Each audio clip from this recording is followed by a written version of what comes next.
pollution in London these days is much better than it was in the 1950s, for example. But the major difference is you can't see air pollution anymore. It's still there, but it's of a different nature and it's now become invisible. The principal source of pollution within London is quite definitely traffic. Buses, cars, lorries, they all emit pollution that gets dispersed within the city. So this pollution is a mixture of gases and particles. Particles are very, very small, so small you can't see them at all.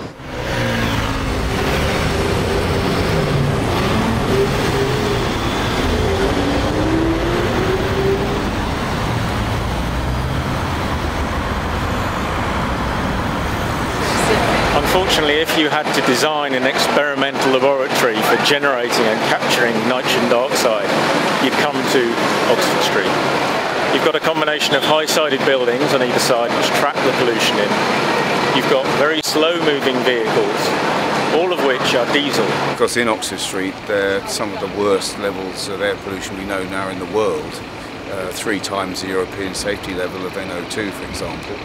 The Mayor is going to introduce a ultra-low emission vehicle zone, but not until 2020.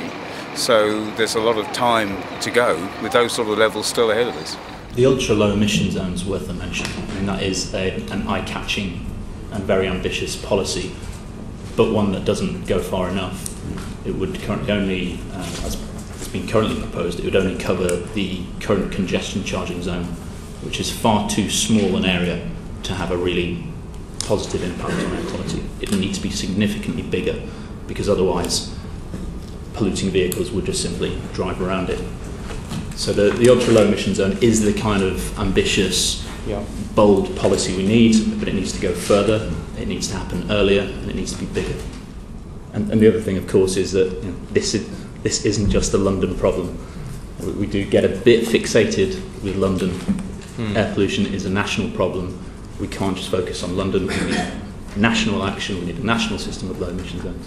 So 4 years ago, the Environmental Audit Committee published our latest report, which was on air quality, and we warned then that the government needed to take a whole set of concerted measures, looking at transport, looking at low emission zones, in order to comply with European standards.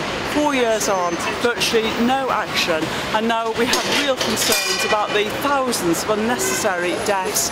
We believe that we have to look at government policy, what action is further needed, and obviously it starts here in Downing Street.